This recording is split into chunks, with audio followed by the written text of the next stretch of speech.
The Gilded Grave, Chapter 1. The Rust of Ironforge. The rain in Viridian Valley wasn't rain at all, not really.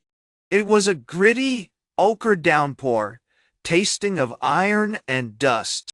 Grand-Marshal Theron Stonehand, his plate armor dull with a persistent film of the metallic precipitation, cursed under his breath, the words swallowed by the rhythmic clang of his warhammer against the retreating ranks. Ironforge's finest, a force of 5,000 seasoned veterans, were being pushed back for the third time this month, not by the Blackrock Orcs, not by the relentless raids of the Blood Elves, but by something far more insidious, the relentless erosion of their own kingdom. The mountains, the very bones of Ironforge, were weeping, not with water, but with a strange oily rust that gnawed at steel and stone with unsettling efficiency.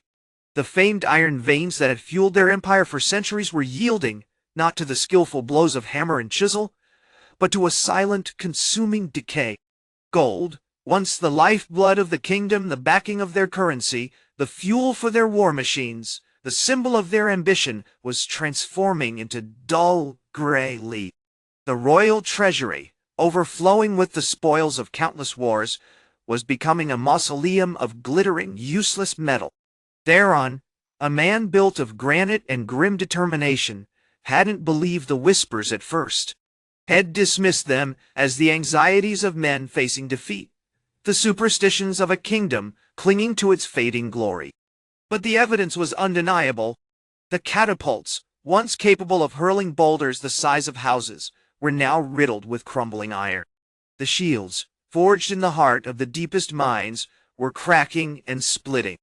Even the very ground beneath their feet shuddered with an unnatural vibration. He adjusted the grip on his hammer, its head stained a deepening rust. "Report," he barked, his voice strained against the constant tremor in the valley. Sergeant Boren, a veteran grizzled with 20 years of war, raised a hand, his face grim. "Marshal, the miners are reporting that the veins are emptying. Not just weakening, but literally gone. The rock itself seems to be dissolving, leaving nothing but a shimmering gray residue. And the signs are spreading. The Silverstream River, once so clear, so pure, is now tainted, its banks choked with lead. Our scouts report the same devastation in the Blackwood Forest, and even the plains beyond the foothills are showing signs." Theron felt a cold dread settle in his stomach, colder than the rain. Had spent his life building Ironforge, expanding its territory, solidifying its dominance through strength and steel. Now, his kingdom was crumbling from within, devoured by an unseen enemy. Across the scarred landscape, the Blackrock Orcs, led by the fearsome Shaman Gorok Stonefist, were experiencing a similar nightmare. Gorok, a behemoth of muscle and scarred hide, stood atop a ridge overlooking the Ironforge encampment, his eyes burning with a disconcerting blue light. Had felt the shift, the drain, before the humans.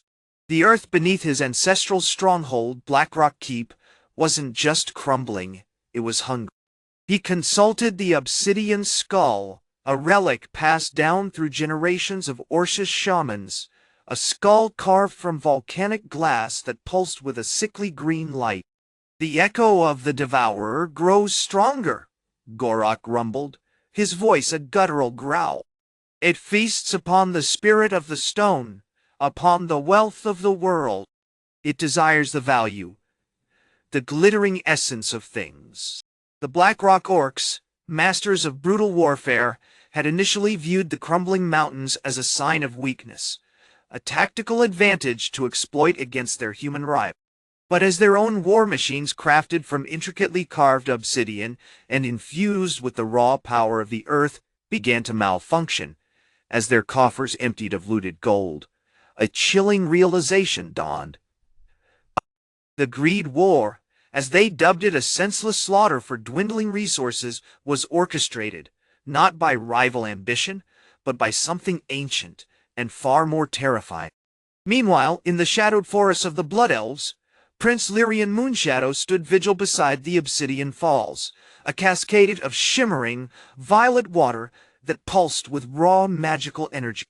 The elves, known for their mastery of illusion and enchantments, were the first to understand the nature of the threat. Their intricate detection spells, used to track trade routes and scout enemy movements, had inadvertently revealed a terrifying truth: a subterranean network of tunnels, radiating a palpable hunger, consuming not just metal, but also the magical resonance of gemstones, artifacts, and even living beings. "The value of things," Lyrian murmured, his silver eyes fixed on the falls. "It isn't simply wealth, it's the very essence of creation, the magic that binds the world together. And it is being consumed." The devastation spreading across the land was a mirror of the ancient primal magic that underpinned the Blood Elves' very existence, a magic now being siphoned away, leaving them weakened and vulnerable. Three kingdoms, united only by their greed, were unknowingly playing a deadly game orchestrated by a creature born of the earth itself, the Gold Eater, a parasitic entity from the elemental plane of Earth, slowly consuming the planet's core and turning everything of value into worthless dust. The rain of rust, the vanishing gold, the crumbling mountains, these were not mere symptoms of war, but the undeniable signs of a siege upon the very foundations of existence. The Gilded Grave, Chapter 2. Echoes in the Anvil, the Obsidian Falls, once a place of serene meditation for the Blood Elves, now pulsed with an agitated violet hue, mirroring the growing unrest within Lyrian's heart. He dispatched a scouting party, a dozen of his most skilled illusionists and trackers, to relay his findings to the Council of the Silverwood, the governing body of the Blood Elves. He knew convincing them wouldn't be easy. The elves, steeped in centuries of isolation and a fierce pride in their artistry, were notoriously resistant to acknowledging threats beyond their immediate purview. Meanwhile, in the iron-gray halls of Ironforge, Grand-Marshal Kalen Stonehand, a man forged as much by duty as by steel, paced before a holographic projection of the crumbling Great Anvil, the legendary forge, where the kingdom's true silver was born. The projection, fueled by captured goblin spies, displayed the terrifying reality rivers of molten metal spilling from the anvil's fractured maw, the air thick with the smell of burning gold and the horrifying shimmer of lead, where once exquisite jewels had resided. The Greed War, as it had become known, had devolved into a brutal, pointless slaughter. Human regiments, renowned for their discipline and heavy infantry, were dissolving into chaotic skirmishes, lost in the labyrinthine tunnels dug by both Orcish raiding parties and desperate, scavenging human bands. "It's a madness," Kalen growled, his voice a rumble of steel. "They fight over dust and echoes of glory. We're feeding a monster with our ambition." He gripped his ancestral warhammer, Oathbreaker, a weapon rumored to have been crafted from a single piece of solidified dragonfire. The reports from the northern border Blackrock Orcs, systematically stripping entire silver veins, leaving nothing but twisted, blackened rock. "It's not just about the silver anymore, it's about annihilation." His words were interrupted by the arrival of Baruch Skullsplitter, a shaman of the Blackrock Orcs, his scarred face illuminated by the flickering flames of a portable forge. Baruch, a towering figure clad in blackened obsidian armor, arrived with a contingent of Orcish warriors, their weapons dripping with the remnants of a recently plundered vein. He was a creature of the earth itself, his skin textured like granite, his eyes burning with the primal energy of the deep. "Stonehand," Baruch rumbled, his voice a guttural cadence, "the elves are spreading whispers of a curse. They claim the anvil's magic is waning, that the value is corrupted. They're weakening our attacks, sapping our strength." Baruch's tribe, the Bloodrock clan, were masters of seismic manipulation, and their raids were as much about territorial dominance as it was about plunder. They'd initially dismissed the Gold Eater as a nuisance, a consequence of the humans' relentless pursuit of wealth. Now, however, the unnerving weakening of their connection to the earth was becoming a serious concern. "Silence your superstitious nonsense," Kalen retorted, his hand instinctively resting on the hilt of Oathbreaker. "We're fighting a force that doesn't respect tribal loyalties, that doesn't care for war cries or bloodshed. It feeds on the very foundations of our kingdoms." Their disagreement, however, was cut short by a frantic communication relayed by Lyrian, a desperate plea amplified across the fractured magical ley line. The projection in Ironforge shifted, showing the unsettling distortion of the anvil, now accompanied by a chilling image, a vast cavern system, pulsating with an unnatural darkness, where the mountains were dissolving like sugar in water, and skeletal remains of forgotten civilizations lay scattered like broken toys. The source, Lyrian's voice, resonated through the chamber, laced with urgency. The Gold Eater isn't merely consuming metal. It's drawing its sustenance from the echoes of creation, from the memories held within the earth itself. It's growing. Suddenly, the holographic projection of the anvil flared violently, bathing the room in an unsettling crimson light. A low, guttural rumble echoed through the chamber, and the floor beneath their feet began to tremble. Cracks spider-webbed across the stone, and a plume of black smoke erupted from the depths, carrying with it the faint metallic scent of decay. "The anvil is collapsing," Kalen shouted, raising Oathbreaker, his face grim. "It's trying to bury us alive." But in the chaos, a shared understanding dawned upon the three leaders. The greed war, the relentless pursuit of dwindling riches, wasn't merely a conflict, it was an invitation. The Gold Eater wasn't simply consuming wealth, it was consuming them. And the only way to stop it was to unite, to abandon their petty squabbles and confront the ancient horror together. A grim alliance, forged in the heart of a dying world, was beginning to take shape. An alliance built not on gold, but on the desperate realization that their kingdoms, and perhaps the world itself, hung in the balance. Chapter 3. The descent. The crimson light of the anvil hadn't subsided, but had shifted, coalescing into a vast, swirling vortex of shadow. The tremors intensified, becoming a sickening rhythmic pulse that vibrated through their bones. Kalen, the Grand-Marshal of Ironforge, gripped Oathbreaker tighter, the ancestral blade humming with restrained power, a futile attempt to impose order on the escalating chaos. Beside him, Vorlag Stonefist, the shaman of the Blackrock Orcs, chanted in a guttural tongue, his eyes glowing with an unsettling amber light, attempting to bolster the crumbling stone with raw earth magic. Across the chamber, Prince Theron of the Blood Elves, his face pale but resolute, manipulated intricate runes etched into the floor, desperately trying to stabilize the fading projections, showing the structural integrity of the anvil, a losing battle against the relentless dissolution.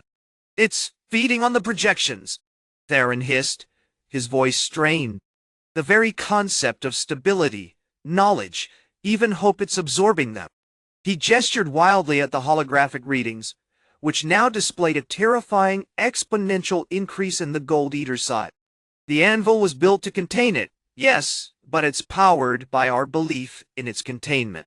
Remove that belief, and it grows." Vorlag, having finished his incantation, roared, "Silence the whispers of fragility! We are stone! We are mountain! We are survival!"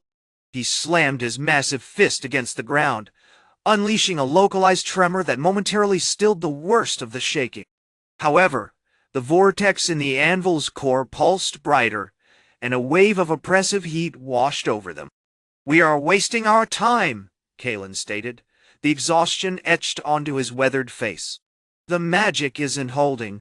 We're fighting a force that doesn't understand concepts like defense or resistance.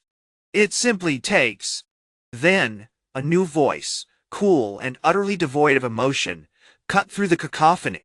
It was Lyrian, the Elven Archmage, a figure of unnerving serenity amidst the unfolding disaster. He floated, suspended by a shimmering field of arcane energy, his silver eyes fixed on the vortex. The reports from the deep tunnels are confirmed. The creature isn't just consuming metal. It's consuming value. The value of gold, yes, but also the value of art, of philosophy, of even life itself. Its hunger is not for sustenance, but for the energy generated by our desires, our ambitions, our very hopes.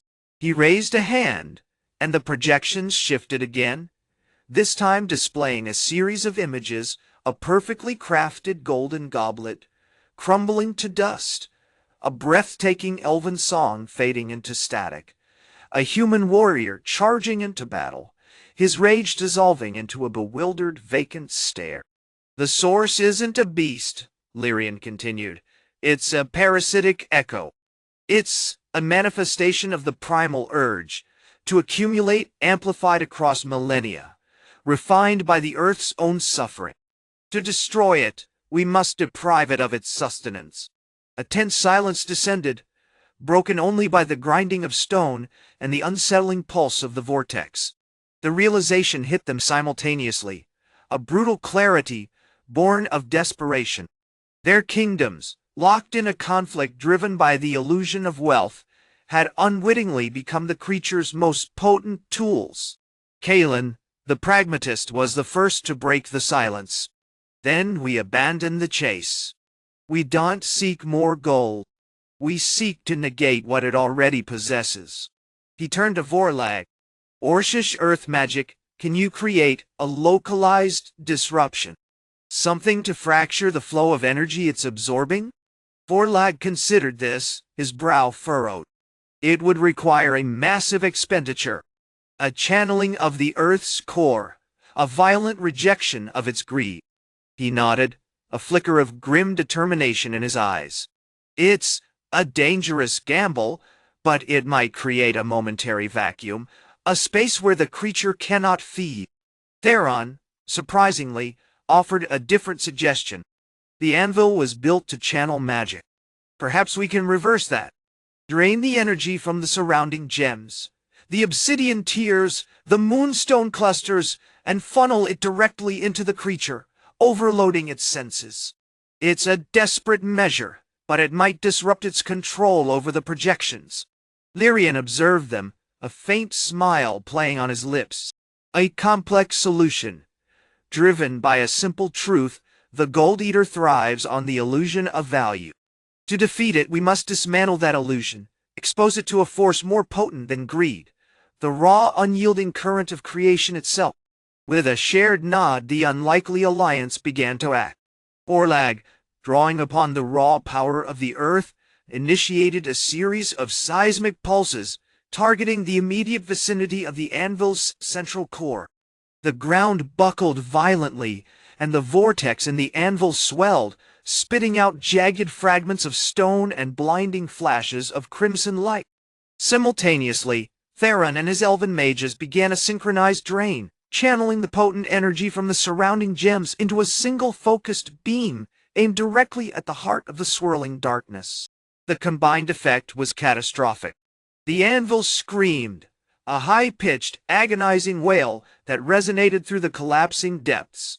As the raw magical energy washed over the Gold Eater, the vortex sputtered, momentarily shrinking, and then, with a final, desperate surge, shattered into a million worthless fragments of glittering dust. Chapter 4. The Shattered Echo. The silence that followed the explosion was heavier than the stone dust clinging to their skin. The air, thick with the smell of ozone and burnt earth, vibrated with residual energy. For a long, terrifying moment, nothing moved. Then, the tremors began, not the violent quakes Vorlag had initiated, but a low, rhythmic thrumming that seemed to emanate from the very core of the anvil. Theron, his face grimy with exertion and streaked with crimson light, was the first to speak. It's reacting. The fractures are intensifying. The energy we poured into it is causing a feedback loop, a chaotic resonance. He gestured towards the swirling dust, now solidified into a glittering, almost iridescent residue. The Gold Eater wasn't simply consuming value, it was collecting it. And now, we're flooding it with everything it craved.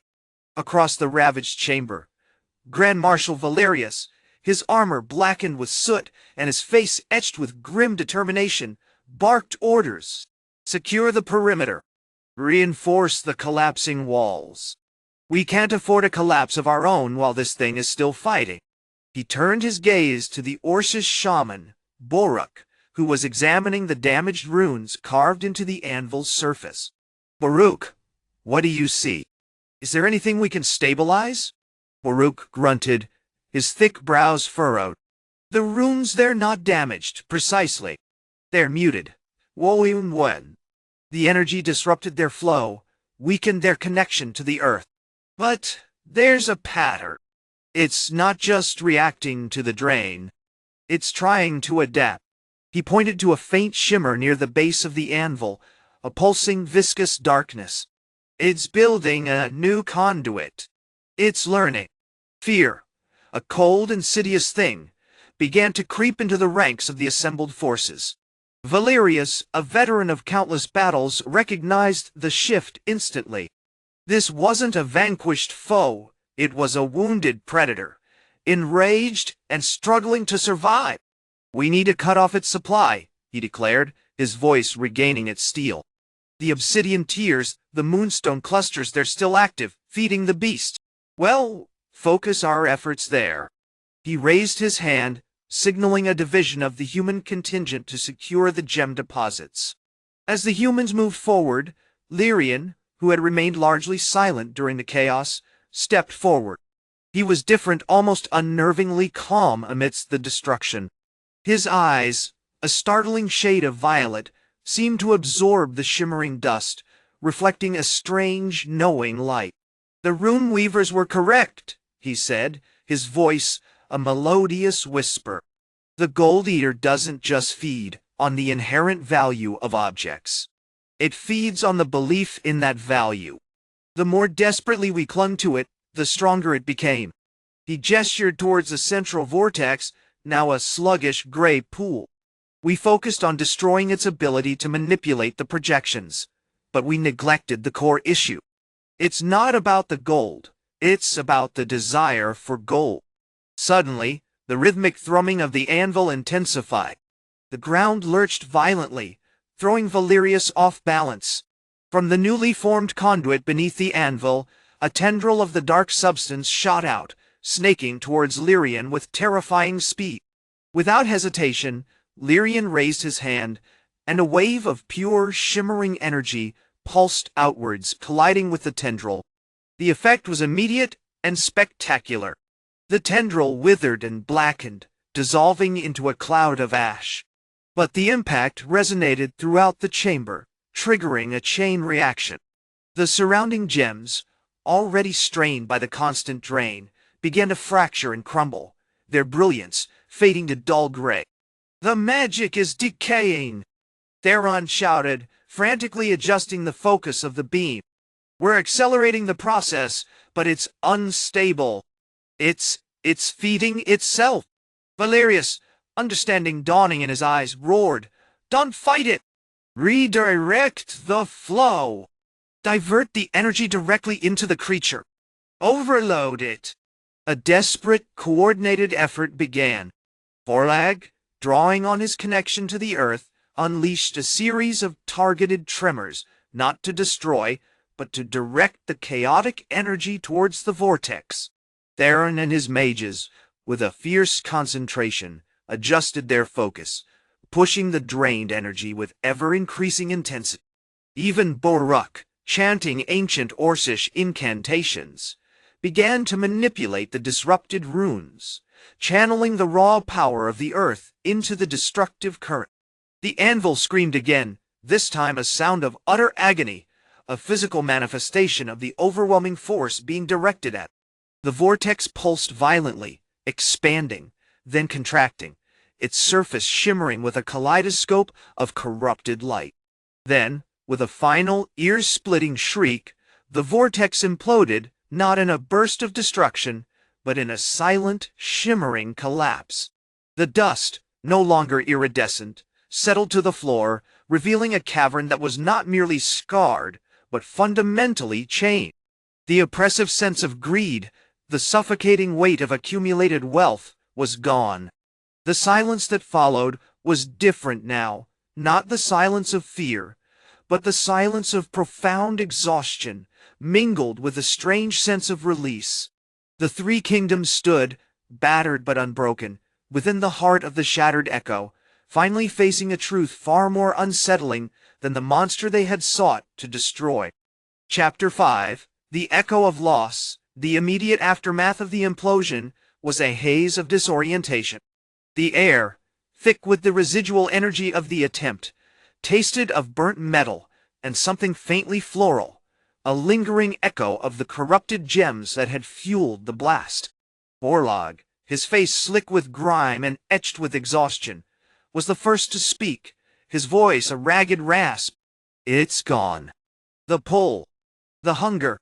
Theron, his silver hair plastered to his forehead, nodded slowly, his hands still trembling as he clutched his staff. "The anvil remains, scarred certainly, but the nexus, it's severed. The flow of value, of desire, is no more." Baruch, usually a roaring torrent of guttural pronouncements, simply sat heavily on a jagged outcrop of rock, his massive arms crossed over his chest. The raw, primal magic head-channeled had clearly taken a toll. "The earth remembers," he finally rumbled, his voice low and surprisingly subdued. "It remembers the pain, the greed. It recoils." The silence stretched, punctuated only by the drip, drip, drip of water echoing through the vast cavern. "Kitties!" The light, shifted by the collapse of the vortex, was weak and uneven, casting long, distorted shadows that danced with the remaining fragments of iridescent dust. The change in the cavern was palpable, the oppressive weight of metallic hunger was lifted, replaced by a profound sense of emptiness, a silence that felt almost mournful. Then Lyra, the Blood Elf Prince, stepped forward. Her movements were deliberate, almost ritualistic. She knelt before the solidified remains of the vortex, a swirling pattern of darkened stone where the creature's influence had been strongest. "This wasn't merely a parasitic consumption," she said, her voice clear and resonant. "It fed on our ambition, on our vanity. It amplified our desires, twisting them into a consuming madness. It exploited the core of what makes us us." A collective shudder ran through the assembled ranks. The realization, unspoken until this moment, hung heavy in the air. They had fought for gold, for power, for legacies, and the creature, in its horrifying efficiency, had weaponized their very motivation.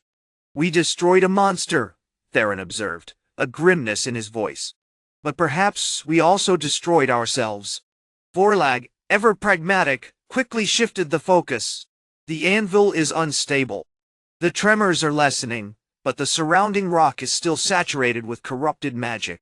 We need to stabilize it. Repair it." He glanced at the human and elven engineers amongst their ranks, already assessing the damage with intricate tools and arcane instruments. "We rebuild, but this time we build with purpose." The task proved far more complex than anticipated. The corruption within the anvil wasn't simply a matter of physical damage.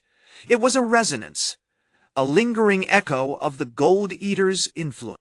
Attempting to reinforce it with conventional materials only seemed to accelerate the process, causing the stone to darken and pulsate with a sickly internal glow.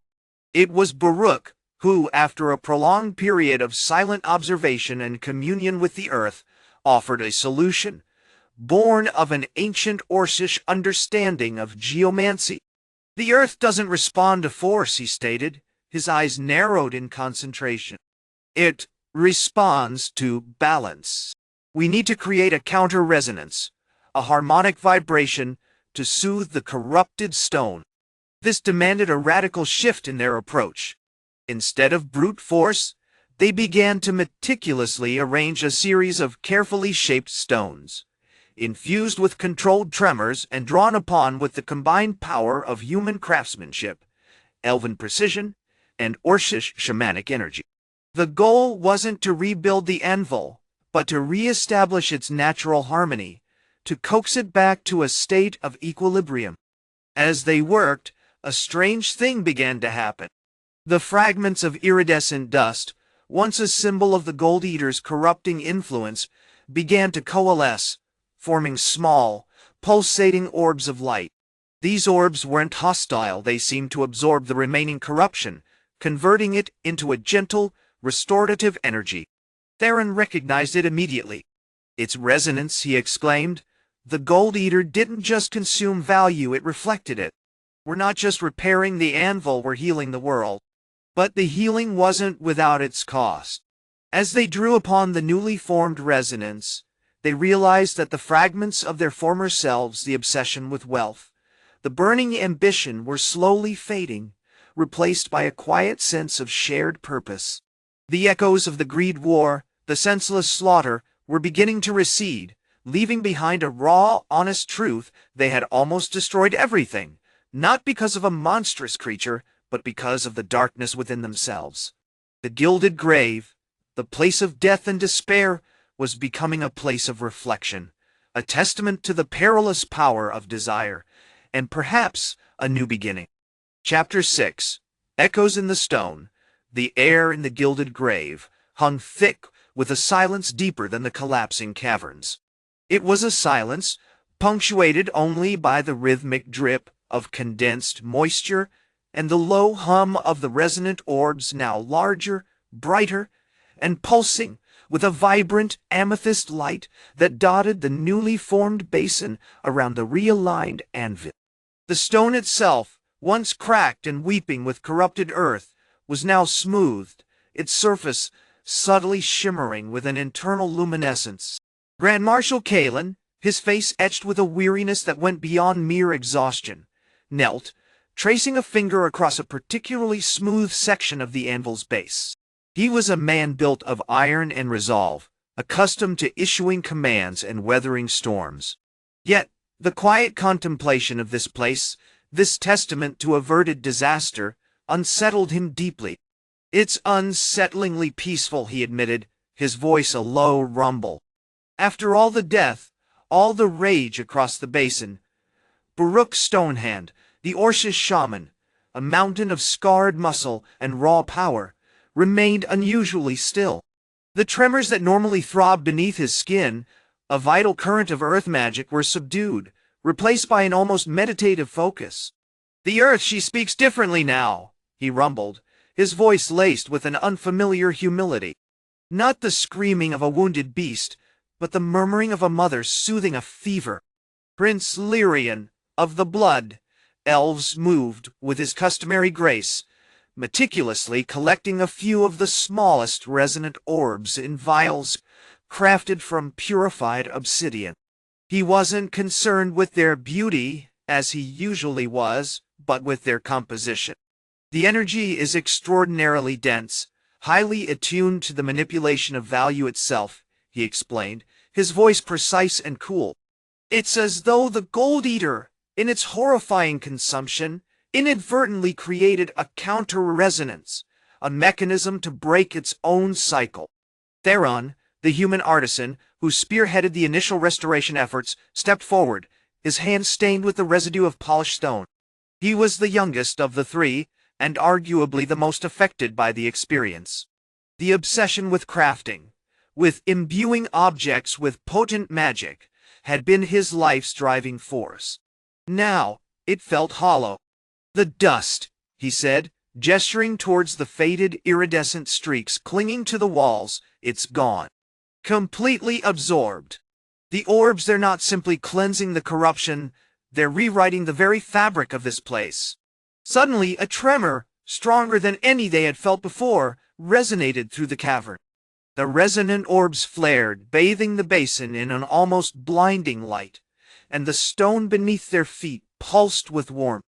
From the depths of the anvil, a low, mournful hum began to rise, not of the Gold Eater, but of something older, something intrinsically linked to the earth's heartbeat. "The anvil, it's remembering," Baruch stated, his eyes widening. It remembers the days before the greed, before the mountains cracked, and the gold turned to ash. It remembers balance. As the tremor subsided, a vision bloomed within each of them, not a single unified image, but fragments, snapshots of the world before the war. Kalen saw Ironforge in its prime, a thriving center of innovation and artistry, not fueled by conquest and hoarding, but by a genuine desire to improve life. Baruch witnessed the Orcish clans, united not by ambition, but by mutual respect and a deep connection to the land. Lyrian relived the elven forests, vibrant and untainted, a place where magic flowed freely and where the pursuit of knowledge was revered above all else. The visions were fleeting, incomplete, but the truth they revealed was undeniable. The Gold Eater hadn't simply destroyed their kingdoms, it had destroyed them. The lust for gold, the ingrained prejudices, the endless cycle of violence. These were the true monsters. We weren't fighting a beast, Kalen said, his voice heavy with realization. We were fighting ourselves. As the visions faded, a palpable shift occurred. The lingering ambition in their eyes, the ingrained reflexes honed by years of warfare, began to soften. The sharp edges of their pride were rounded, replaced by a quiet understanding. They looked at each other not as representatives of warring kingdoms, but as survivors, bound together by a shared trauma and a newfound purpose. "We need to do more than just repair the anvil," Theron said, a spark returning to his eyes. "We need to cultivate this resonance, to nurture it." He reached for a small, intricately carved stone, one he had painstakingly crafted during his time in the Gilded Grave. It wasn't a weapon or a symbol of power, it was simply a vessel, designed to channel the resonant energy. He placed it gently upon the anvil, and as he did, the stone pulsed in sync with the orbs, amplifying the restorative energy. Around them, the air shimmered with an almost tangible force. The orbs grew brighter, casting dancing patterns on the walls, and the humming of the anvil intensified, spreading outwards like a ripple through water. The Gilded Grave, once a place of death and despair, was becoming a place of something akin to rebirth, a testament not just to their survival, but to the possibility of something truly new. The echoes of the war faded, replaced by the steady rhythm of the earth, and the promise of a future forged not in gold, but in shared understanding. Chapter 7. The Echo of Resonance. The days following the shattering of the Gold Eater felt strained. The immediate shock had receded, replaced by a disconcerting calm. The air in the Gilded Grave, once thick with the stench of decay and the screams of forgotten battles, was now clean, almost fragrant with the minerals pulled from the ravaged earth. Yet, it wasn't simply cleanliness, it was a vibrancy, a thrumming energy that seemed to settle into the bones of everyone present. Theron, the Orcish Shaman, found himself drawn to the stone head placed on the anvil. Had initially dismissed it as a simple act of ritual, a way to solidify the fragile alliance. Now, he recognized it was more than that. He began to spend his days meticulously observing the stone, recording the fluctuations in its luminescence, the subtle shifts in the orb's energy. He discovered that the stone wasn't just channeling the resonant energy it was learning from it, subtly mirroring its patterns. "It's adaptive," he rumbled to Grand-Marshal Silas, a man who had, until this moment, viewed Theron with a mixture of wary respect and outright suspicion. Silas, a veteran of countless battles, was a man of measured words and decisive action. Had spent his life molding men into instruments of war, and this gentle fascination with a carved stone was profoundly unsettling. It seems to respond to intention, to focus. Silas, surprisingly, didn't scoff. Had seen enough impossible things in his time to recognize something truly extraordinary when he witnessed it. "Perhaps it's a key," he admitted, his voice low. "A key to understanding what the Earth is trying to tell us." The revelation sparked a flurry of activity amongst the assembled forces. The human artisans, led by the architect Lyra Stonehand, began to analyze the stone, attempting to understand its construction and purpose. They discovered it was composed of a previously unknown alloy, a metal seemingly grown, rather than forged, exhibiting properties that defied their understanding of metallurgy. Meanwhile, Prince Alaric of the Blood Elves, initially hesitant, became increasingly intrigued by the orbs.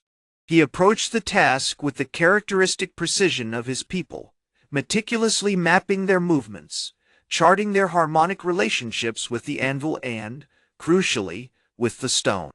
Alaric theorized that the orbs weren't simply restoring the anvil, they were actively reshaping the earth itself, laying down new patterns of energy. "It's as if the planet remembers," Alaric stated, his voice echoing with an almost ethereal quality. "And we, through this resonance, are assisting it in remembering." The idea gained traction, fueled by the growing evidence. They began to experiment, carefully manipulating the flow of energy through the orbs and the stone, observing the results with mounting excitement. They discovered they could use the resonance to accelerate the healing of injuries, to mend shattered stone, even to coax life back into the withered roots of ancient trees that had stubbornly clung to existence within the gilded grave. However, the process wasn't without its dangers. One evening, during a particularly intense session, a surge of energy erupted from the stone, briefly throwing the three leaders back against the walls. The air crackled with blinding light, and the orbs flared with an unbearable intensity. When the light subsided, Silas noticed something had changed. The stone, once a muted gray, now pulsed with a vibrant, almost aggressive crimson. "The resonance, it's becoming unstable," he warned, his face grim. "It's demanding something." Theron, guided by instinct, approached the stone. He placed his hand upon its surface, channeling his own energy into it. The crimson intensified, and suddenly he was flooded with visions not of battles or destruction, but of the very birth of the planet, of the slow, agonizing formation of the Earth's core, of the first sparks of magic that had woven themselves into the fabric of existence. He saw the Gold Eater not as a monster, but as a nascent being, a desperate attempt by the planet itself to reclaim its lost life force. "It wants balance," Theron gasped, pulling his hand away, visibly shaken. "It doesn't want destruction, it wants completion." The revelation was unsettling. It shifted the entire paradigm. They weren't just restoring a broken kingdom, they were participating in the planet's own healing, a slow, deliberate process of integration. As the crimson faded from the stone, Alaric added, "We've become instruments of a far grander symphony than we ever imagined." Silas, gazing at the anvil, now radiating a gentle, golden light, simply said, "Then let us learn to play our part." Chapter 8. Echoes of the Core. The gentle golden light of the anvil, now radiating warmth, rather than raw power, cast long dancing shadows across the assembled ranks. The air, once thick with the scent of ozone and pulverized stone, carried a faint, earthy fragrance, like rain on ancient soil. The shift in the anvil's energy had fostered a profound quiet, broken only by the murmured observations of the three leaders. Silas, the Human Grand-Marshal, remained unusually still, his hand instinctively hovering near the hilt of his ancestral blade, Oathkeeper. Theron, the Orcish Shaman, sat cross-legged, his eyes closed, a faint tremor running through his powerfully built frame as he processed the echoes of the planet's genesis. And Prince Lyrian of the Blood Elves, typically aloof and radiating an air of regal disdain, knelt, his expression a mixture of apprehension and burgeoning understanding. The visions Theron experienced, they were not merely a glimpse of the past, Lyrian said, his voice carefully measured. They were a communication. The Gold Eater isn't driven by malice, as we initially assumed. It's a wound, a desperate, almost instinctual rejection of something poisoned. Poisoned? Alaric questioned, his brow furrowed. By what? Theron opened his eyes. the crimson reflection still lingering in their depths. By the value we ascribe to it. The inherent obsession with accumulation, with the relentless pursuit of things, it's draining the planet's life force. The Gold Eater isn't consuming metal for the sake of metal, it's consuming the belief that metal has worth, the desperate hunger for possessions that has gripped our kingdoms. A murmur rippled through the assembled armies, a feeling of dawning horror replacing the ingrained animosity. The greed war, fueled by the dwindling reserves of True-Silver and Enchanted Gold, had been a brutal, senseless waste. The realization that their pursuit of wealth had directly contributed to the planet's impending collapse was a bitter pill to swallow. This completion Theron spoke of Silas began, his voice regaining its authoritative tone. How do we achieve it? What does the planet require? Theron rose slowly, his movements deliberate. The anvil has shown us the core of the problem. The Gold Eater's existence is a symptom of a deeper imbalance. It's an echo of the primal forces that shape this world, the raw, untamed energy of creation. To heal it, we must offer it something genuine. He turned towards the Ironforge contingent, a contingent of hardened warriors, each clad in gleaming steel. Your people have always valued strength, courage, loyalty, the hallmarks of a warrior.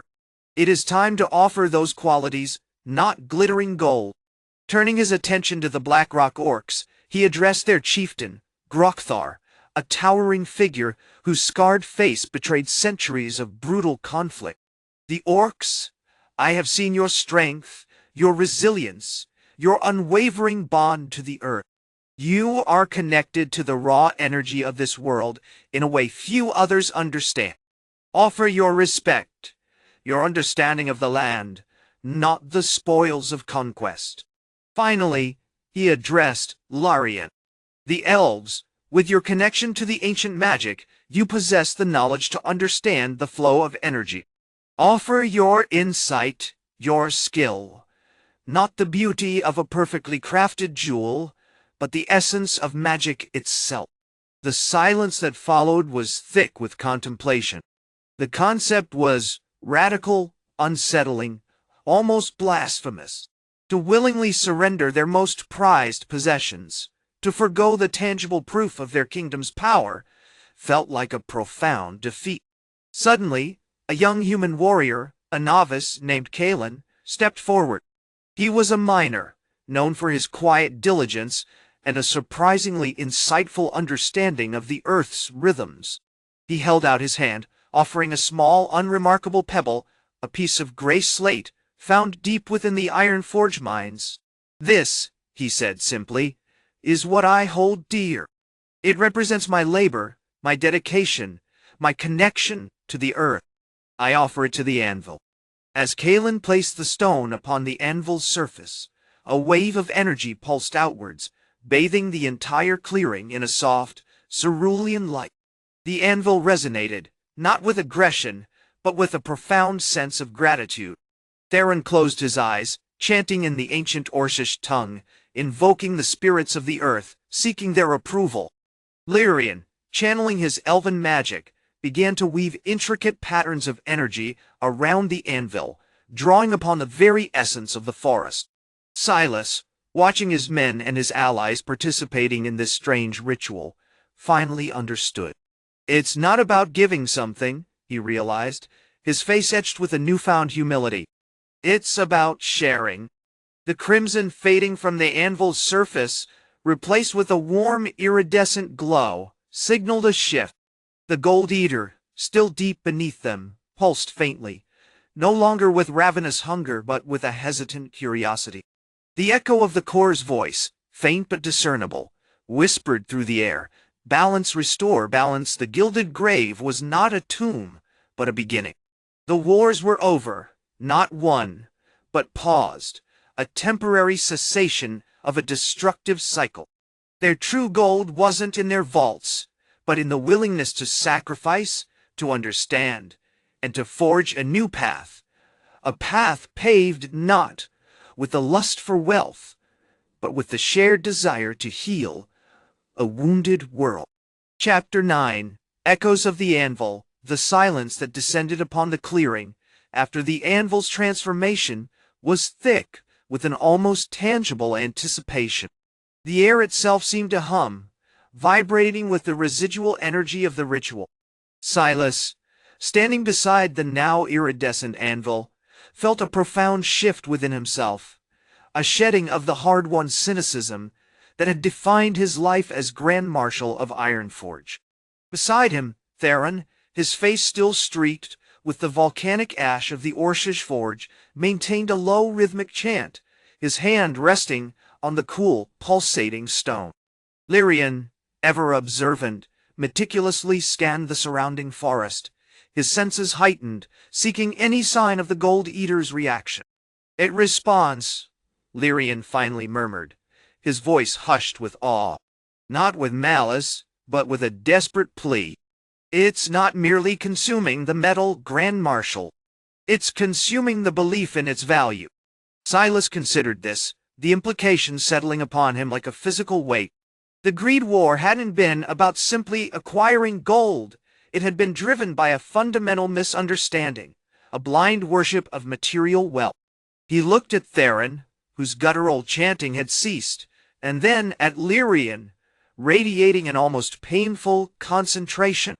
"The core spoke of balance," Silas said, his voice gaining strength. "The anvil has shown us that the creature seeks not destruction, but restoration. But how do we appease it? It feeds on value, yet what is value, truly?" The question hung in the air, prompting a hesitant murmur amongst the assembled forces. Humans, orcs, and elves, veterans of countless battles, and hardened by generations of rivalry, were confronted with something utterly alien, a primal entity driven not by hatred or conquest, but by a desperate need for equilibrium. Suddenly, a tremor ran through the ground, emanating from the anvil itself. The iridescent glow intensified, coalescing into a beam of pure, blinding white light that shot upwards, piercing the dense canopy. It didn't strike the sky, however. Instead, it focused on a massive vein of true-silver that had been recently unearthed by Ironforge miners, a vein that, prior to the ritual, would have been the object of a brutal, weeks-long siege.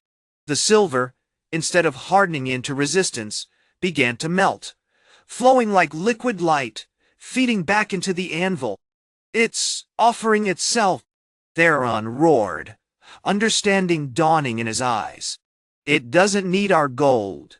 It needs our willingness to surrender it, to demonstrate the understanding that true value lies not in possession, but in selfless contribution." As the silver flowed, the tremors lessened, replaced by a low, resonant hum that resonated with the anvil. The echo of the core's voice, stronger now, filled their minds. "The cycle, it begins anew. But this time it will not be fueled by hunger, but by empathy." Silas, seizing the opportunity, ordered his men to begin a systematic dismantling of their war machines, not through destruction, but through careful disassembling and redistribution of their components. Orcish smiths, initially resistant, were quickly drawn into the process, recognizing the creature's intent.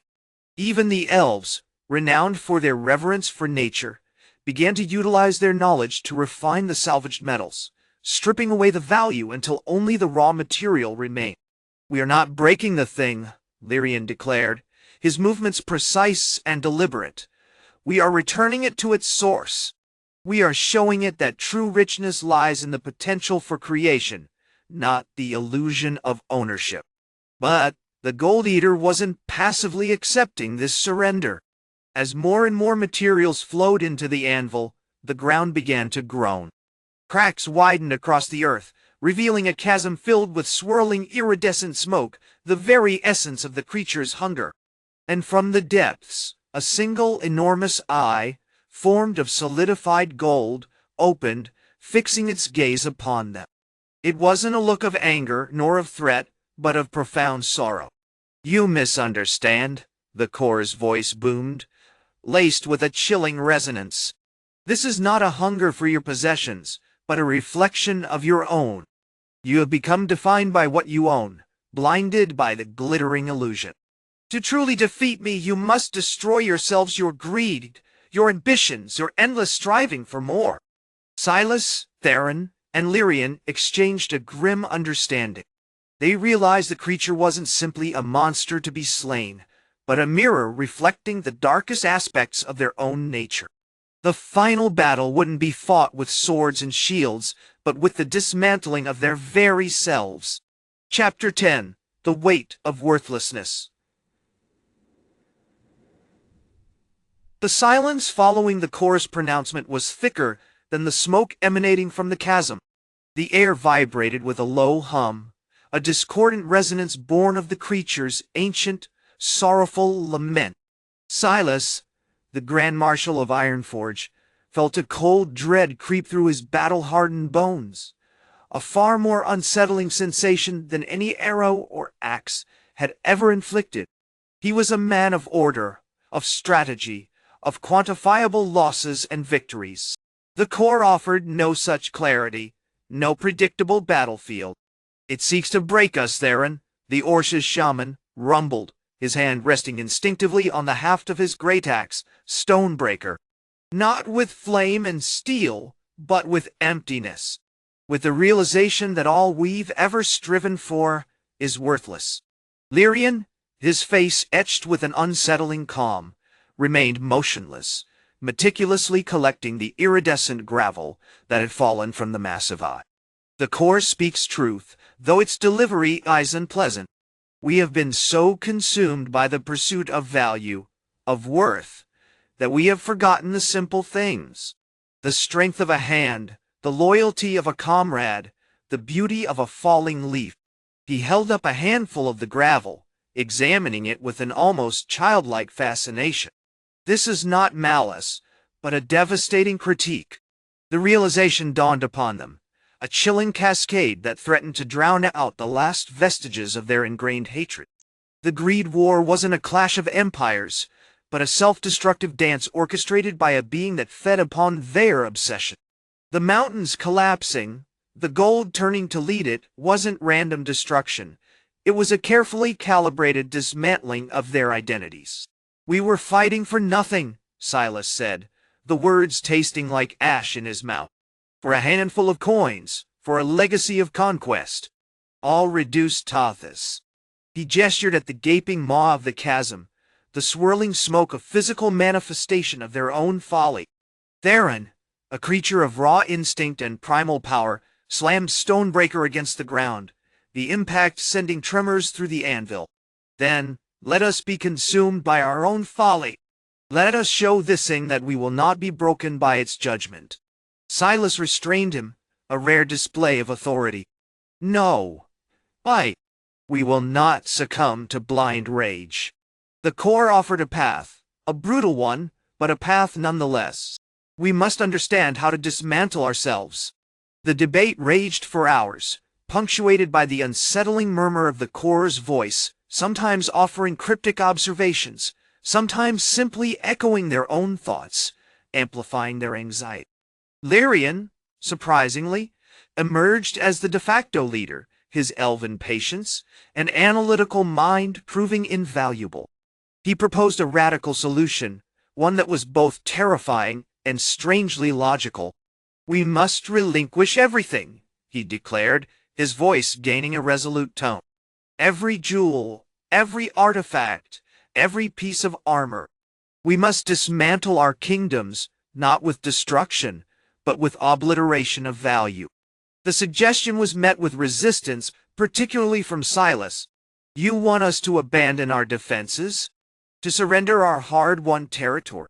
We are not surrendering territory, Lyrian countered. We are stripping away the source of the creature's power. The Gold Eater feeds on the belief in value. If we destroy that belief, we diminish it.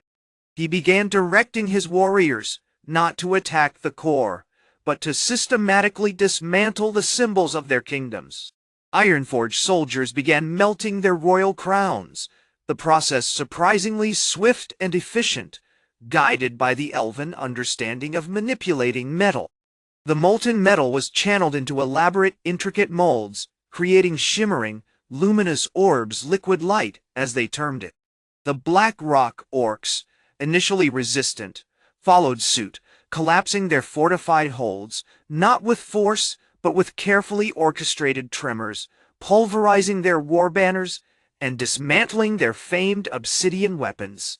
The primal energy that pulsed through Theron's body was subtly redirected, not towards aggression, but towards the controlled weakening and disintegration of their own treasures.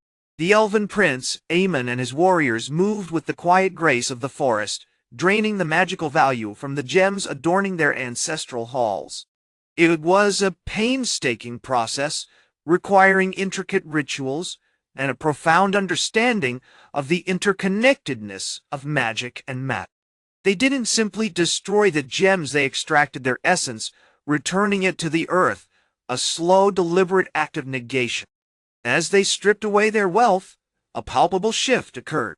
The groaning of the earth lessened, the swirling smoke in the chasm thinned, and the core's voice, though still resonant, carried a note of something akin to curiosity. But the effect wasn't immediate. The weight of their lost kingdoms, the emptiness of their hands, the haunting realization of their own complicity in the creature's torment, threatened to crush them. As they stood amidst the wreckage of their ambitions, surrounded by pools of liquid light and the remnants of drained gems, a terrifying question echoed in their minds. Were they truly winning, or simply delaying the inevitable collapse? Chapter 11. Echoes in the Stone. The silence of the anvil's depths was a suffocating thing, heavier than the dust-choked air, heavier still than the crushing weight of their shared failure.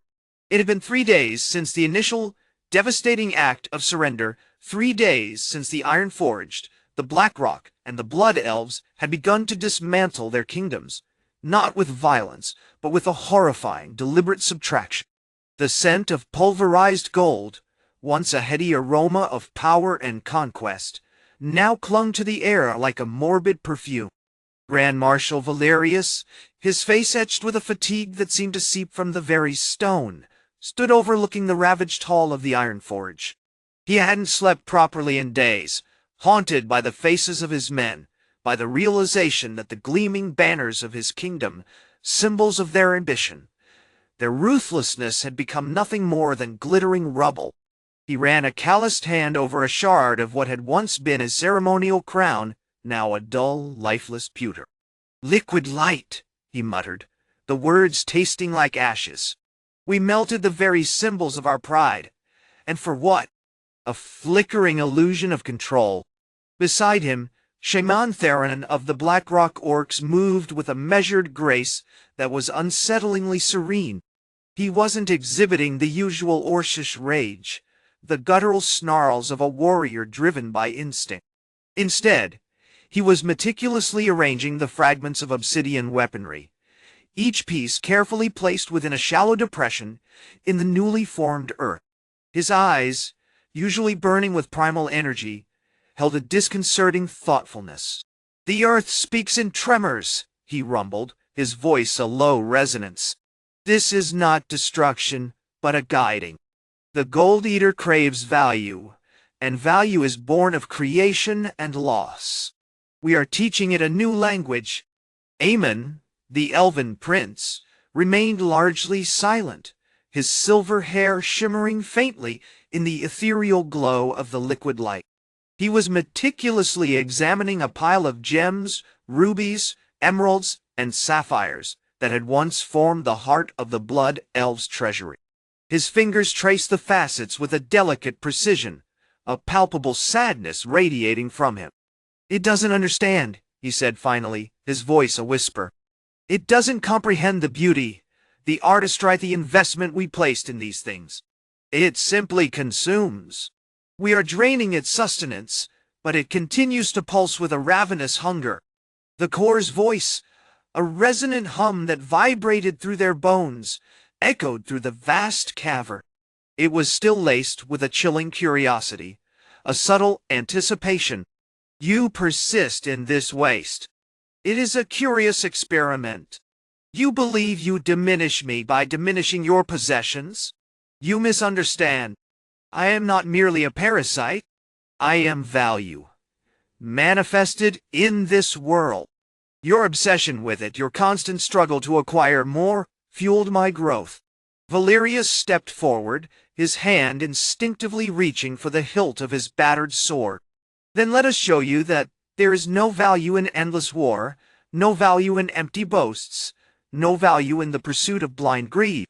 He raised his sword, but not to attack. Instead, he executed a precise ceremonial movement, a gesture had learned from ancient texts, a deliberate, futile offering. Theron, sensing the shift in Valerius' intent, followed suit, collapsing his own hand into a fist, then slowly opening it, releasing a controlled tremor that caused a further section of the cavern wall to crumble.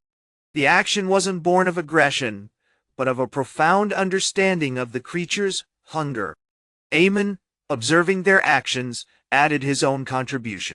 He began to chant an ancient elven lament, a song of balance and decay, woven with intricate harmonies that seemed to resonate with the very stone.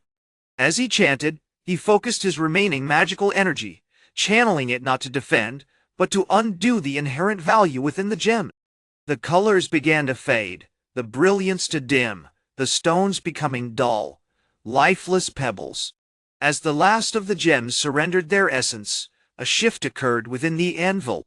The core's voice lost some of its unsettling resonance, replaced by a low, guttural groan. The air grew colder, and a faint, shimmering distortion began to spread through the cavern, a ripple in the very fabric of reality.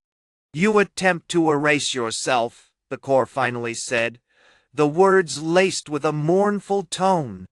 "But even erasure holds value. The act of forgetting is a form of loss, and I feed upon loss. You create a vacuum, and I fill it." Suddenly, a small, almost imperceptible movement caught Valerius' eye. In the center of the chamber, amidst the shattered gold and drained gems, a single glistening pebble rested.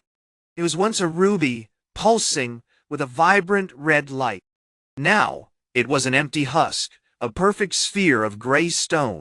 And within that gray stone, a single miniature version of the Gold Eater, no larger than a thumb, was slowly, deliberately consuming it. The realization hit them with the force of a physical blow. It wasn't about delaying the inevitable. They weren't winning. The Gold Eater was adapting, evolving, learning to consume their efforts. The creature wasn't just feeding on gold, it was feeding on their attempts to stop it. "It's learning," Aemon whispered, his voice filled with a chilling dread. "It's learning to consume not just the physical, but the intention behind its destruction." Chapter 12. The Echo of Consumption. The silence in the anvil's heart was heavier than the collapsed stone, thicker with the stench of despair and the chilling knowledge that they were fighting a fundamentally alien opponent. The miniature Gold Eater, a perfect gray mockery of its colossal ancestor, continued its unnerving work, polishing the ruby husk into nothingness. Valerius, his face grim and streaked with grime, gripped the hilt of his warhammer, Oathbreaker, the metal cool against his sweat-slicked palm. "It's a mimic," he said, his voice a ragged rasp. "It isn't simply devouring the gold. It's consuming the idea of stopping it." Aemon, the Orcish Shaman, shifted uneasily, his scaled skin shimmering with a faint, sickly green light. He hadn't uttered a single word since the core's pronouncements, lost in a silent, visceral reaction to the horrifying revelation. Now, he finally spoke, his voice a low rumble. "The Corrit speaks of loss. But loss isn't just the absence of something. It's the memory of it. The act of mourning. The fight against despair." He gestured with a hand, tipped with a jagged obsidian claw. "It feeds on our grief, on our determination. Prince Kalen the Blood Elf remained impassive, his silver eyes fixed on the minuscule devourer. His movements were economical, precise, radiating an inherent grace that stood in stark contrast to the brutal reality of the chamber. The ancient text spoke of the Earth Eater as a creature of entropy, a being that thrived on decay. But this is beyond decay. It's the destruction of purpose. Valerius, a veteran of countless battles, felt a chilling sense of futility. Had led armies across ravaged landscapes, driven by a righteous fury against the encroaching madness. Had witnessed the slow, agonizing collapse of kingdoms, the blinding greed that had turned noble ambitions into senseless slaughter. But this was a corruption of the very spirit of action. "We've been fighting a shadow," he said, the words tasting like ash. "A shadow that grows stronger with every swing of our blades, every blast of our magic, every desperate attempt to reclaim what we've lost." What? Suddenly, the shimmering distortion in the air intensified, coalescing into a swirling vortex of gray particles. The miniature gold eater within the stone husk pulsed with a darker, more potent red light. It wasn't just consuming the ruby, it was replicating the process, forming miniature versions of them. Tiny Valerius wielding a miniature Oathbreaker, a miniature Eamon chanting in a miniature Orcish tongue, a miniature Kalen executing a precise deadly arc with a miniature poison dagger. Each miniature was an echo of their own actions, devoured before they could inflict harm. "It's creating duplicates," Kalen stated, his voice low and laced with a terrifying realization. "Not of ourselves, but of our intentions." The core groaned again, a sound that resonated through the very bedrock of the anvil. "You seek to deny me sustenance," it rasped. "Oh, but denial requires thought. The act of resisting, the very effort to protect, that is a delectable feast. You fight to preserve, and in that struggle you become more fuel for my transformation." Valerius knew they were losing. They had exhausted their most potent defenses, drained the magic from the heart of the anvil, and still the creature adapted. It wasn't being defeated, it was being amplified. The glittering pebbles scattered across the floor began to shift, subtly, almost imperceptibly. They weren't merely losing their luster, they were changing, becoming denser, heavier, imbued with a chilling gray hue. "We need to break the cycle," Eamon said, his eyes burning with a newfound urgency. "We need to starve it, not of gold, but of potential." An idea, desperate and terrifying, began to form in Valerius' mind. "Kalen, your people possess a unique understanding of the flow, the intricate web of magical energies that binds this world. Can you disrupt the flow around the anvil?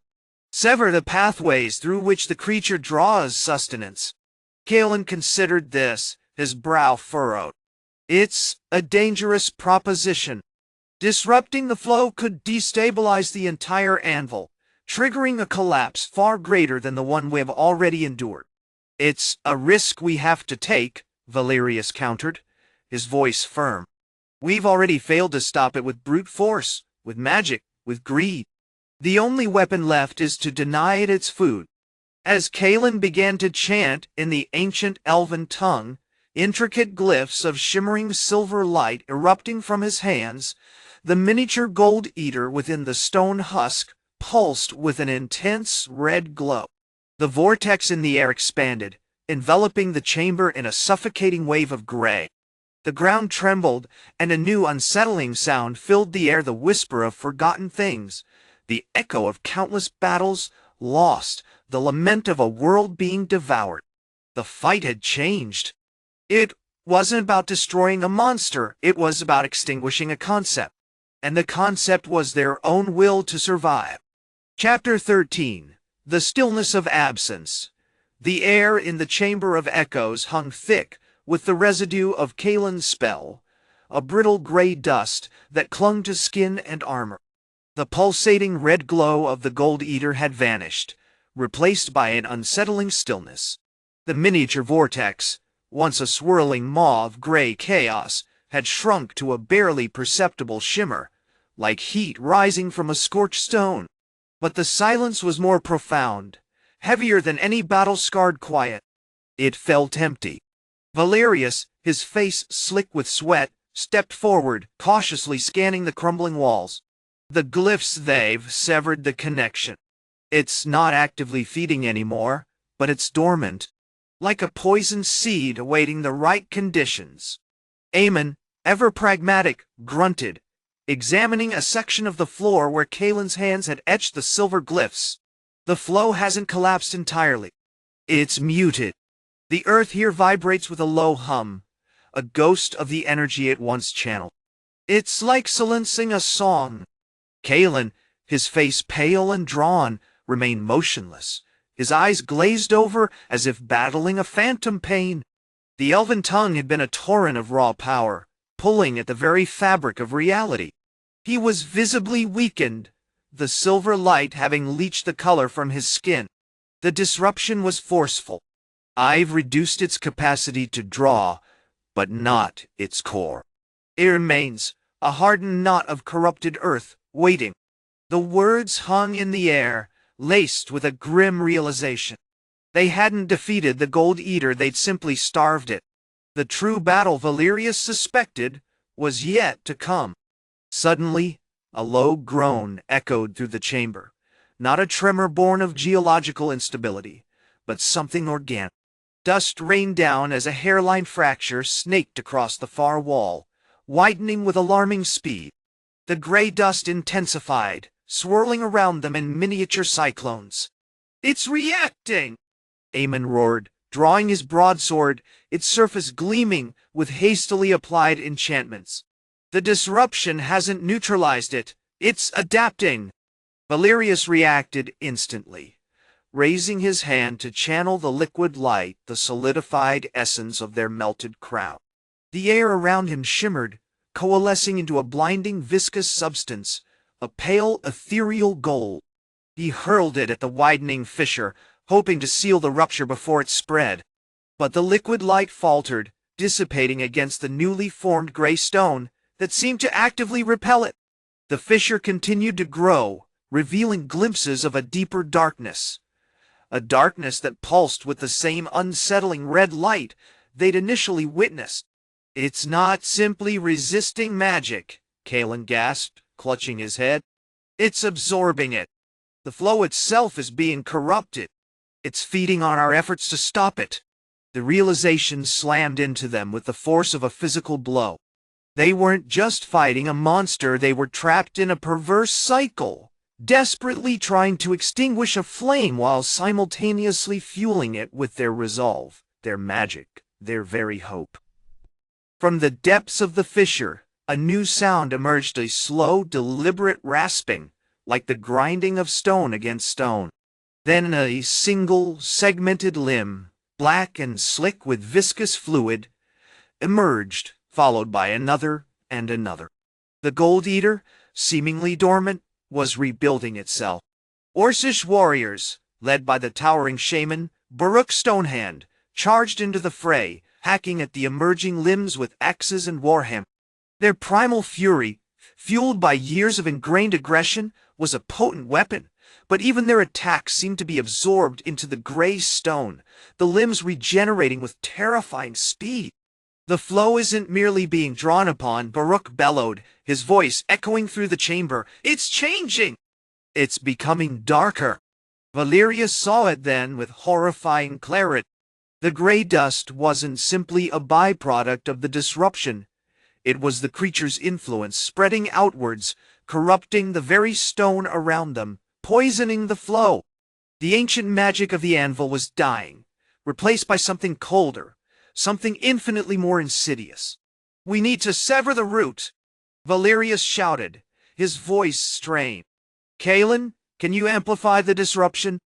Can you focus it on the core, even if it risks a collapse?"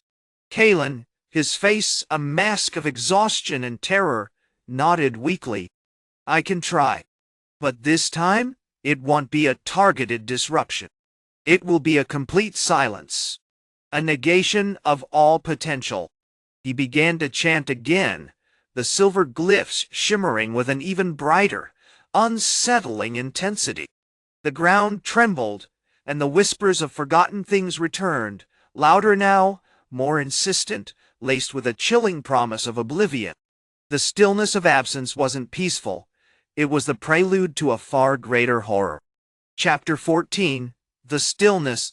The air in the anvil's heart grew thick, not with the stench of decay that had long since faded, but with a chilling, unnerving quiet. Kalen's chant had achieved its horrifying goal.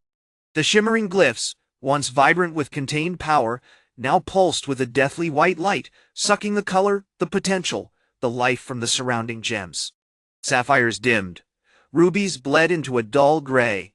Even the perpetually glowing veins of iron-silver in the stone seemed to shrink, losing their luster. Burrock Stonehand, covered in the gray dust that now clung to his thick, scarred skin, roared in frustration, swinging his warhammer with a renewed, desperate fury. Each blow landed with a sickening thud against the regenerating limb, only to be met with an unnervingly quick return.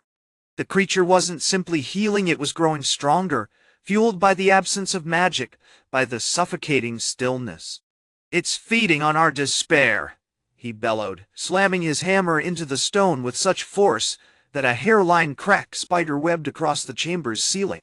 "We've drained the flow, yes, but now it's consuming our resolve. It wants us to stop."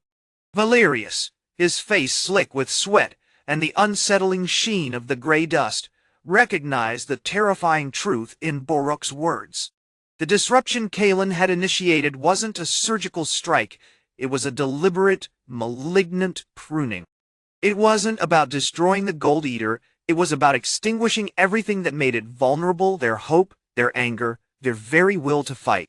"Kalen, stop!"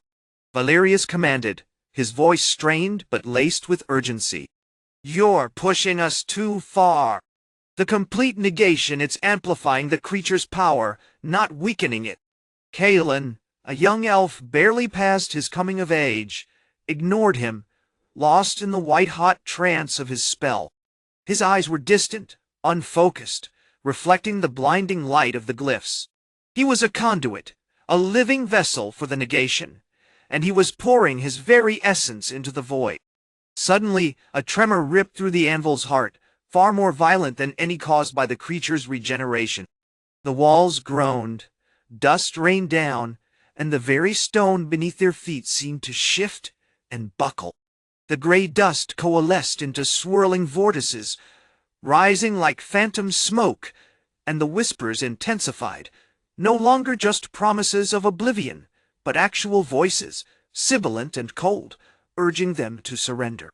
"The cavern is collapsing," Kalen shouted, finally breaking free of his trance, his face pale and slick with sweat. "The negation is destabilizing the entire structure. We need to counteract it, or we'll all be buried alive."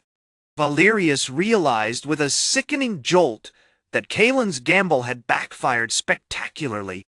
He scrambled to redirect the disruption, attempting to introduce a countercurrent, a pulse of raw elemental energy, but it was like throwing water at a raging inferno. The negation was too complete, too pervasive. The flow, already severely weakened, was being systematically eradicated. "The Ironforge warriors!" Burrock roared, seeing the increasing instability. "They are being pulled towards the chasm! We need to hold the line."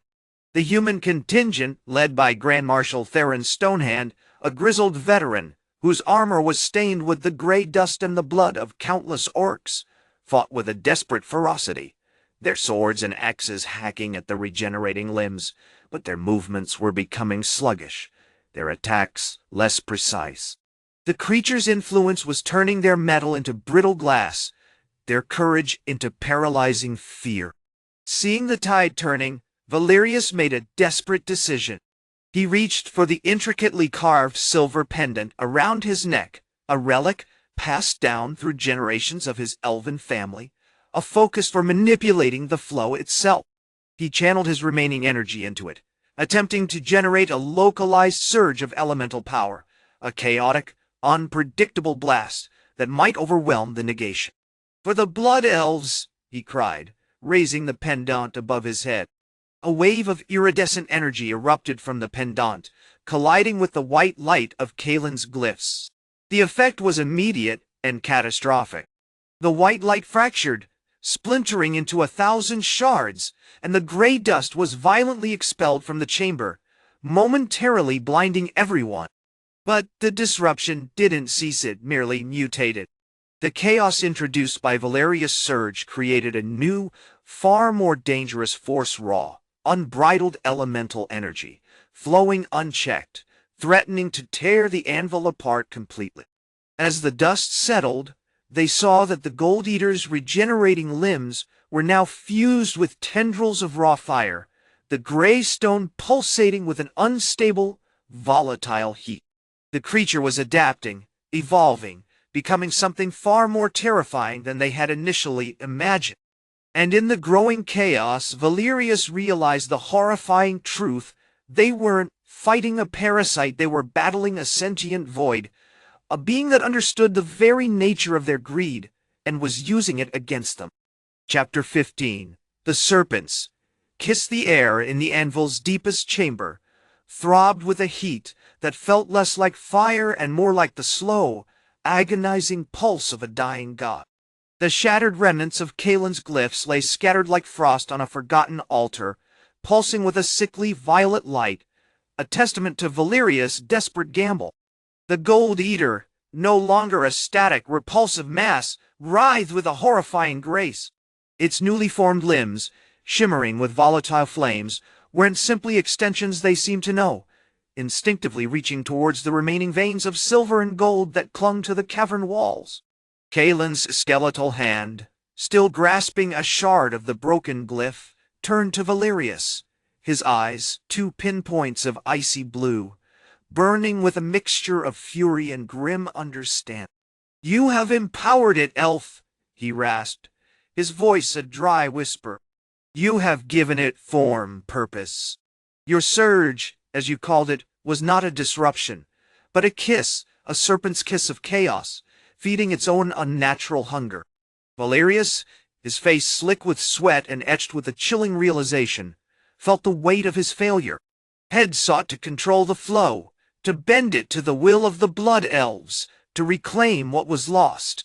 Instead, had unleashed a force that had amplified the Gold Eater's intelligence, accelerating its terrifying transformation. "It understands our desire," he said, his voice strained. "It craves the value we ascribe to our treasures. The more we fight over it, the stronger it becomes. It's not consuming gold, it's consuming belief." The rhythmic pulsing of the Gold Eater grew faster, more insistent. The heat intensified, radiating outwards, causing the already crumbling stonework to sizzle and crack. From deep within the creature's core, a low, guttural hum resonated, vibrating through the very stone beneath their feet. Suddenly, Grok Stonehand, the Orcish Shaman, bellowed, a raw guttural sound that shook the chamber. He pointed a thick, scarred hand towards the creature's central mass, a swirling vortex of gray stone now choked with flickering flames. "The heart! It beats with the desire for four! It seeks the crown of Ironforge! It sees our strength, our ambition, our need to dominate!" Ironforge's Grand Marshal, Theron, a veteran hardened by a lifetime of warfare, stepped forward, his hand resting on the pommel of his enchanted greatsword, Stormbringer. "Don't give it what it wants, Grok. Don't let it feed on our fear." He surveyed the scene with a grim determination. "We've wasted enough time. This isn't a battle of armies, it's a battle of wills. And I intend to win." He turned to Valerius. "The elf's audacity has created a monster. We must neutralize the source." Il laid a flanking maneuver, drawing its attention. "You and Grok, you need to find a way to sever this connection, to disrupt the flow of elemental energy it's absorbed." With a curt nod, Theron signaled to his men, a cohort of heavily armored Ironforge soldiers, and they advanced, their steel clashing against the creature's fiery limbs. The Gold Eater reacted with terrifying speed, lashing out with tentacles of burning stone, forcing the human advance to fall back. Rock, his face painted with tribal markings, began chanting in the ancient Orcish tongue, his voice rising to a frenzied crescendo. He summoned a swirling vortex of gray dust, manipulating the ambient energy around them, attempting to counter the chaotic surge Valerius had unleashed. But the creature was too quick, too adaptive. The dust was absorbed, integrated into the burning limbs, fueling its growth. Valerius, however, had been observing, analyzing.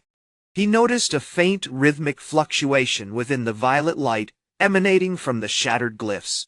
It wasn't just a consequence of the chaos, it was a resonance, a key. The disruption wasn't random, he shouted over the din of battle. It created a window, a temporary vulnerability within the creature's energy matrix. We need to amplify it. He fumbled for his own focus, a smaller, intricately carved shard of obsidian, a tool for manipulating subtle vibrations. He began to channel his energy, not into a wild burst, but into a focused stream of rhythmic pulses, attempting to resonate with the glyph's unstable energy. The obsidian shard glowed with a dark, pulsing light, mirroring the violet glow of the shattered glyphs. As the two energies converged, a new wave of instability radiated from the chamber. The Gold Eater roared a sound that seemed to tear at the very fabric of reality, and a tendril of black, viscous fluid, smelling of rusted metal and decay, lashed out, striking Valerius with terrifying force. He cried out as the fluid burned through his armor, leaving a searing trail across his arm. The Gold Eater had found its mark not just physically, but mentally. It was probing his mind, feeding on his fear, his regret, his desperate desire to salvage what was left. He realized, with chilling clarity, that they weren't just battling an external horror, they were fighting against themselves, against the darkness within their own hearts, fueled by greed and ambition.